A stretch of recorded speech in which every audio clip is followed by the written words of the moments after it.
Was there anything enlightening, illuminating about your question to Tom about whether the Patriots had kind of misled the narrative that they would have had him back if he wanted to be back? Sure. That was a big part of my column today about how, Robert Kraft and the Patriots have Robert Kraft has really gone out of his way to try to shape the narrative in the last week. He's made all the media rounds with local and national media, and he said the same thing in January with Peter King as well, that this is what Tom Brady wanted. This was his decision. He's the one that wanted to be a free agent. He's the one that wanted to leave New England. So I asked Brady point blank yesterday, is that accurate? Would you say that this was what you wanted? And Tom Brady is very political. That's one thing we've learned over the years. He's very good about taking the high road, and he doesn't say a whole lot. But I thought his first sentence was very telling. He's like, well, I can't control what other people say. And that to me was one of the few moments of Tom Brady's real emotions coming to the forefront, where he's clearly saying, no, I don't agree with what Robert Kraft is saying. And what I think is pretty clear through all of this is that, yes, leaving has become Tom Brady's decision, and he wanted to leave New England, but the Patriots definitely pushed him out the door. And this is something that's been building for the last few years. They've refused to tack on years to his contract. They've made him basically do a dance for small pay raises in his contract, including making him earn it through incentives, which seems like such a slap in the face for a guy who's done so much for the franchise.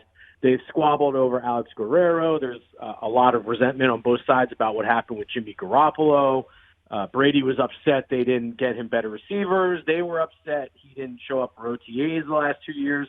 So this was something that's been building. And I give Tom Brady a lot of credit. He could be doing a media tour like what Robert Kraft is doing right now and trying to shape the narrative his own way, but he's basically letting it go and saying, you know what, I'll just let my play on the field do all the talking.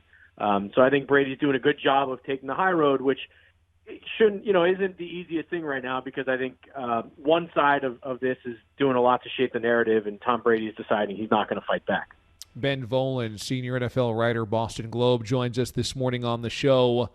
If the Patriots were pushing him out the door, did Robert Kraft agree with that tact, or was Kraft the type of guy that wanted Brady at all costs, no matter what his age was, and Bill Belichick forced it, or did Kraft also agree with that game plan? No, Kraft definitely went along with it. Kraft had the ability to trump Belichick if he really wanted to, pardon the pun. And he could have come over the top with some big contract, but they didn't. And I think Robert Kraft very smartly backed Bill Belichick on this one. First of all, Robert Kraft and the Patriots were sensitive to the notion that Robert Kraft forced the Jimmy Garoppolo trade, even though I think that's pretty clear. And they didn't want to give the impression that Kraft once again was going to come over the top of Bill Belichick and tell him what to do. But if you're going to be honest about it, who's more important to the Patriots moving forward? It's not Tom Brady, who's 43 years old and only has 1 or 2 years left. It's Bill Belichick, who's going to be rebuilding the Patriots now, and he's the one who's going to help the Patriots become sustained winners again. And I think Belichick is looking forward to this challenge. I think he's going to be doing more of a long-term build to find the next Tom Brady's and Gronk's and Matthew Slater's and Dante Hightowers and all the leaders. And he wants to, the one final piece of Belichick's legacy is to build the Patriots again into a consistent winner without Tom Brady. So I think he's definitely looking forward to this challenge. And I think Robert Kraft smartly is backing Bill Belichick and the football staff. And they clearly have decided that Brady was not worth the 2 years guaranteed, the $50 million. I think maybe they would have brought him back if he was willing to play for much, much less than that. But I think Tom Brady saw the writing on the wall and saw that the Patriots were hoping he would take the hint and move on. So that's where we are right now. But I do think Robert Kraft was smart to back Bill Belichick, because he's the one who's going to lead the Patriots to success over the next several years. You and I both know that it's virtually impossible to know within those walls what the Patriots brass actually believes is truth or what they want you to believe. And so I'm wondering about the Jared Stidham hype, that the Patriots are really high on him. They think that he's a leader. They think he's the guy, yada, yada, yada. Do you believe the Patriots are really convinced Jared Stidham is Tom Brady's replacement, or are they just saying that right now? Right. I think the answer is somewhere in the middle. I do think they like Jared Stidham. I think his rookie year, he showed a lot of intelligence, some good athleticism.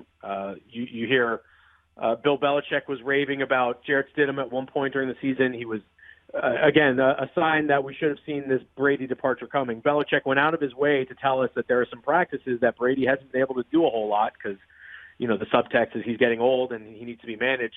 And Jared Stidham's gone in there and done a really nice job of running the offense on the days that Tom Brady can't practice. And Devin McCourty said on his podcast the other day that, there were some moments where Jared Stidham showed some good veteran traits that, not belonging of a rookie, and that he really knew the system well.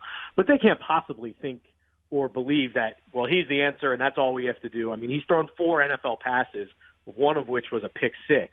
There's a whole big difference between being good in the film room and being good on the practice field and then transferring it to Sundays. Nathan Peterman is a great example of that. Coaches love Nathan Peterman. Then he goes out there on Sundays and just throws pick after pick. So I think what the Patriots are really doing is I don't think they want to spend money on guys who aren't the future of the team right now. That's why I don't think they're in any sort of rush to bring in like a Cam Newton or a Jameis Winston or Andy Dalton. Those guys aren't the future. The future might be Jared Stidham. It might be a rookie. It might be someone else. I think they want to give Stidham that shot. I expect more competition for him than Brian Hoyer. I think it might be in a rookie. You draft a kid, let him and Stidham go compete, duke it out and compete, and may the best man win. But I just think the Patriots are now entering a new phase. I think it's starting to rebuild, and I don't think it makes any sense to go out and get an Andy Dalton when he's not going to be the future of your team. Let's see what Jared Stidham can do, and so I think they're going to give him opportunities to win the job and to see what he can do on the field. But there's no way that they look at him and say, well, that guy's our answer. We're set at quarterback. Okay, so let's wrap up here. Cam Newton is a free agent. You kind of just discussed this. You touched on it, but you don't believe that the Patriots have any interest in getting Cam Newton, even if they can get him on a 1-year prove-it deal?